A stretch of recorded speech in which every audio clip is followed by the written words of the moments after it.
तो दोस्तों आज हम UP triple S C PT exam के लिए 50 इंपॉर्टेंट प्रश्नों के बारे में बात करेंगे और ये सभी प्रश्न मोस्ट इंपॉर्टेंट सिलेक्टेड प्रश्न हैं और बार बार रिपीट होने वाले प्रश्न हैं, इसलिए वीडियो में अंत तक बने रहे। तो चलो वीडियो को शुरू करते हैं।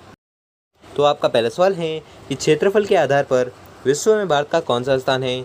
तो विश्व में भारत का स्थान है 7वां। ठीक है, क्षेत्रफल की दृष्टि से विश्व में भारत का स्थान है 7वां और जनसंख्या की बात करें तो जनसंख्या की दृष्टि से दूसरा स्थान है। ठीक है, और भारत की जनसंख्या कितनी है तो भारत की जनसंख्या है 125 करोड़ के आसपास है।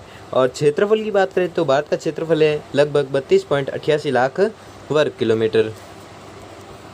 अगला सवाल है कि क्षेत्रफल के आधार पर निम्न राज्यों को घटते अनुक्रम से विचार करके नीचे दिए गए कोड का प्रयोग करके सही उत्तर चुनिए। तो सही उत्तर चुनना है तो घटते हुए क्रम में बताना है। तो पहला है असम, फिर है झारखंड, फिर है उत्तराखंड और लास्ट में है हिमाचल प्रदेश। ठीक है, तो आपका राइट आंसर हो जाएगा ऑप्शन नंबर 2। ठीक है, तो वापस से एक बार देख लो। तो सबसे ज़्यादा क्षेत्रफल है किसका, असम का, उसके बाद है झारखंड का, फिर है उत्तराखंड का और लास्ट में है सबसे कम क्षेत्रफल है हिमाचल प्रदेश का। ठीक है, अगला सवाल है कि आंध्र प्रदेश की कौन सी पर्वत चोटी सबसे ऊंची है। तो वह पर्वत चोटी है अरेयोकोंडा। ठीक है, अरेयोकोंडा वह पर्वत चोटी है जो आंध्र प्रदेश की सबसे ऊंची पर्वत चोटी है।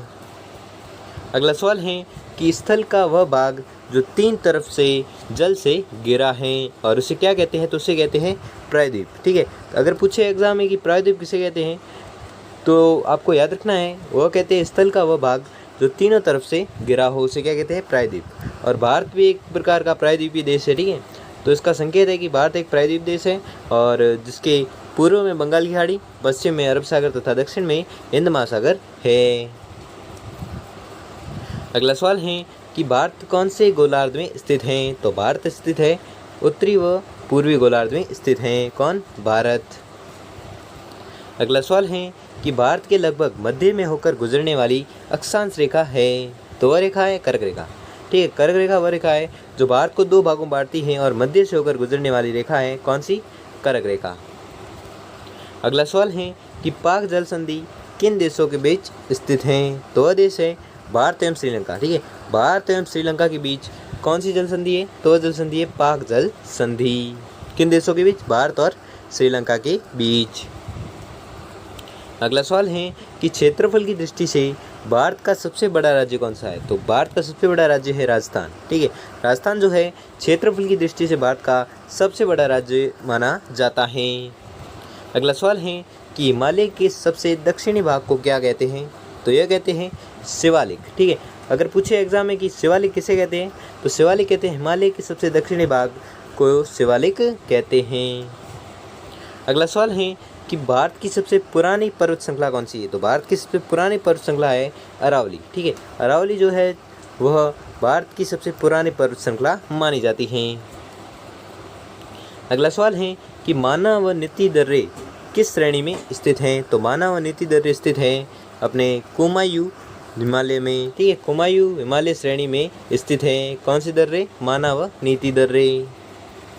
अगला सवाल है कि अन्नाईमुड़ी पर्वत शिखर स्थित है। तो अन्नाईमुड़ी पर्वत शिखर स्थित है कहाँ पर, अन्नामलाई पहाड़ियों में। ठीक है, अन्नामलाई पहाड़ियों में क्या स्थित है, अन्नाईमुड़ी पर्वत शिखर स्थित हैं।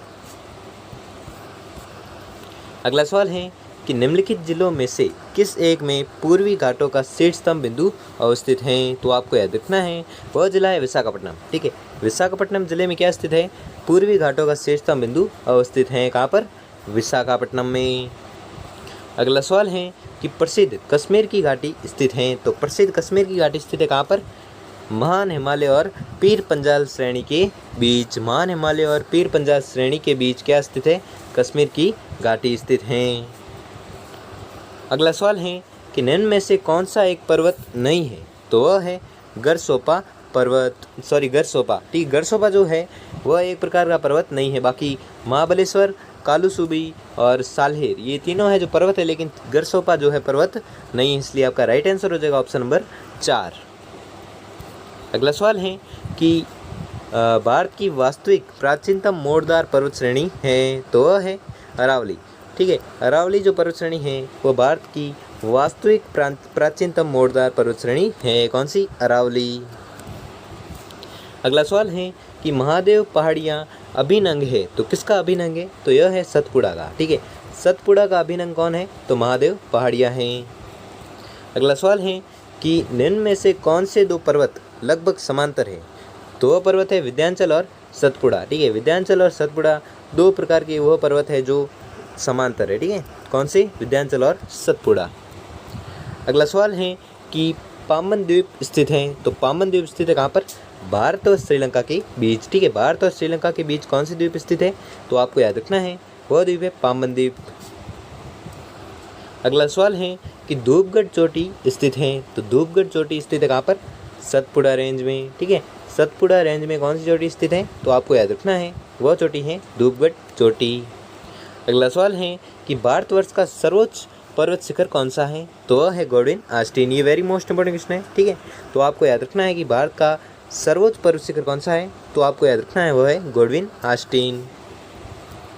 अगला सवाल है कि वह द्वीप जो भारत की सीमा से बाहर है, तो वह द्वीप है बाका द्वीप। ठीक है, बाका द्वीप जो द्वीप है वह भारत की सीमा से बाहर है। अगला सवाल है कि मैकमोहन रेखा भारत और दूसरे जिस देश की अंतर्राष्ट्रीय सीमा बनाती है वह देश है, तो वह देश है पाकिस्तान, चीन। ठीक है, चीन जो देश है जिसके साथ भारत देश अंतर्राष्ट्रीय सीमा बनाता है, और वह कौन सी रेखा है? तो मैकमोहन रेखा। ठीक है, मैकमोहन रेखा वह रेखा है जो भारत और दूसरे चीन देश की अंतर्राष्ट्रीय सीमा बनाते हैं। कौन सी रेखा बनाती है? तो वह रेखा है मैकमोहन रेखा। अगला सवाल है कि भारत में इंदिरा बिंदु की स्थिति है, तो इंदिरा बिंदु की स्थिति है क्या? निकोबार द्वीप समूह में। ठीक है, निकोबार द्वीप समूह में इंदिरा बिंदु की स्थिति है। और इसकी नोट है कि सुनामी में यह समुद्र डूब गया था। अगला सवाल है कि सह्याद्री की सबसे ऊंची चोटी है, तो सह्याद्री की सबसे ऊंची चोटी कौन सी है? वह है अन्नाईमुडी। ठीक है, अन्नाईमुडी है जो सह्याद्री की सबसे ऊंची चोटी है।